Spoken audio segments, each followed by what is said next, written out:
A young woman was walking through a supermarket when she noticed an elderly lady following her around. At first, she thought nothing of it. But when she reached the checkout line, the woman stepped in front of her. "Pardon me," the elderly lady said.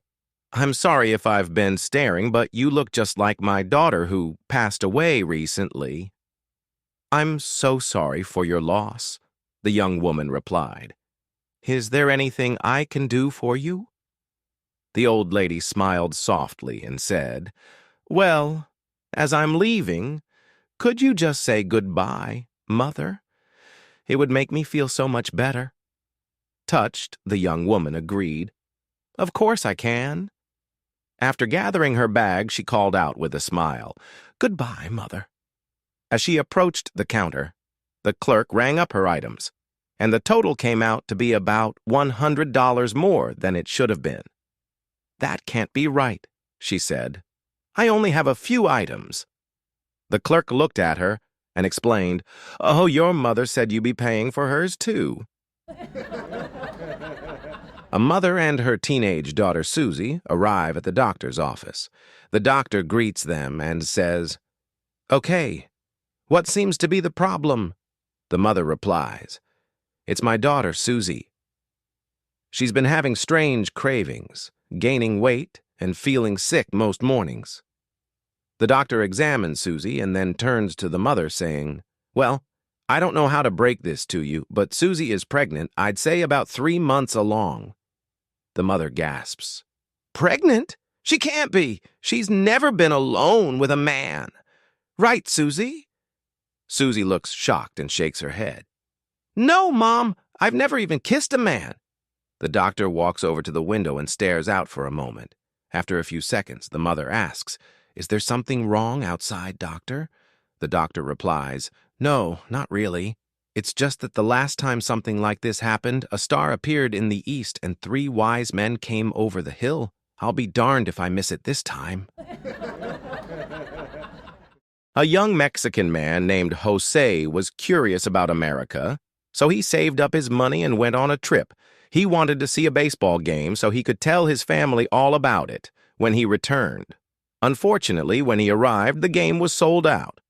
Undeterred, he decided to climb to the top of a flagpole to get a better view. When he returned home, his family eagerly asked, "What happened? Tell us about it." Jose smiled and said, "America is the nicest place in the world. Before the game started, everyone in the stands, including the players, stood up, looked at me, and shouted, 'Jose, can you see?'" A woman walks into Bass Pro Shop to buy a rod and reel for her grandson's birthday. Not knowing which one to choose, she picks one at random and heads to the counter. A Bass Pro Shop associate wearing dark shades stands there. "Excuse me, sir," she says. "Can you tell me anything about this rod and reel?" The associate replies, "Ma'am, I'm completely blind, but if you'll drop it on the counter, I can tell you everything about it just by the sound." Skeptical, the woman drops the rod and reel on the counter. The man listens closely and says, "That's a 6-foot Shakespeare graphite rod with a Zebco 404 reel and 10-pound test line. It's a great all-around combo, and it's on sale this week for only $20. The woman is amazed. "That's incredible. You can tell all that just by the sound of it dropping on the counter? I'll take it." As she opens her purse, her credit card slips and falls on the floor. The associate listens carefully and says, "Oh, that sounds like a MasterCard." Embarrassed, she bends down to pick it up and accidentally lets out a little toot. She quickly looks around, thinking the blind man wouldn't know it was her who made the noise. The man rings up the sale and says, "That'll be $34.50, please." The woman, still flustered, asks, "But you told me the rod and reel was only $20. Why is the total $34.50? He responds, "Yes, ma'am, the rod and reel is $20, but the duck call is $11 and the bear repellent is $3.50. She smiles and pays the bill. 3 Englishmen were walking through a desert, exhausted, thirsty, and most of all, hungry. Eventually, they came across a nomad with 2 camels, one alive and one very much dead. The nomad looked at them and said, "Hey there, you guys look hungry." The 3 men nodded eagerly. "I was about to start eating this camel," said the nomad. "I'll share it with you." The men quickly began arguing over who would get what, when one of them said, "All right, let's settle this. Whatever football team we support will determine what part of the camel we get." The first man said, "I support Liverpool," so he got the liver. The second man said, "I support Hartlepool," so he got the heart. The third man shrugged and said, "I support Arsenal, but I'm not hungry." The morning after their wedding night, the groom, feeling proud and curious, turned to his new bride and asked with a playful smile, "So, how are you feeling this morning?" The bride, with a nostalgic look in her eyes and a sly grin, responded, "You really brought back memories of my college days." A football coach noticed that his star player, Bubba, was constantly surrounded by women and figured he must have some sort of secret. One day he asked, "Bubba, what's your secret?" Bubba grinned and replied, "Well, coach, whenever I'm about to make love to a woman, I just whip it out and bang it on the dresser like a hammer. That numbs it, and I can go all night." The coach, curious, went home early one day and decided to try it out. He snuck into the bedroom, heard his wife in the shower, and saw his chance. He quickly undressed and began banging away on the dresser. Suddenly, his wife stuck her head out of the shower and asked, "Bubba, is that you?" 2 friends were out playing golf when one noticed that his partner had only one golf ball. "Don't you have another ball?" he asked. "No, this one's special," the other guy replied.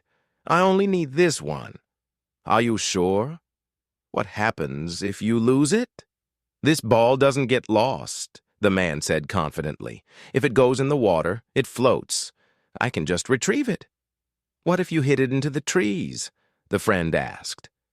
"No problem," he answered.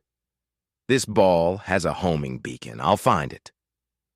The friend, still unconvinced, asked, "What if you hit it into a sand trap and it gets dark?" "This ball is fluorescent," the man replied. "I'll see it no matter what." Finally, the friend asked, "Okay, where did you get a golf ball like that?" The man grinned and said, "I found it." Michael, a handsome man, walked into a sports bar around 9:58 p.m. He sat down next to a blonde at the bar, and they both turned to watch the 10 o'clock news. The story was about a man on the ledge of a tall building apparently about to jump.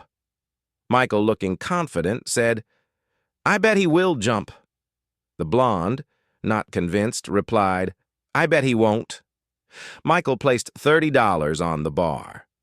"You're on," he said. As soon as the blonde placed her money down, the man on the ledge swan-dived off the building, falling to his death. The blonde was visibly upset and handed Michael $30, saying, "Fair's fair. Here's your money." Michael smiled and said, "I can't take your money." "I saw this on the 5 o'clock news and knew he would jump." The blonde, still irritated, replied, "I saw it too, but I didn't think he'd do it again." With a grin, Michael took the money. Carolyn, a wealthy blonde, buys a brand-new automatic Jaguar XKR Sport. She drives it perfectly well during the day, but at night the car refuses to move at all. After a week of frustration, she calls the Jaguar dealership in a fury. A technician is sent out to check the car. After thoroughly inspecting the car, the technician finds nothing wrong with it. He turns to the blonde and asks, "Ma'am, are you sure you're using the right gears?" Offended, the blonde snaps, "How could you ask such a question? I'm not stupid. Of course I'm using the right gears. I use D during the day and N at night."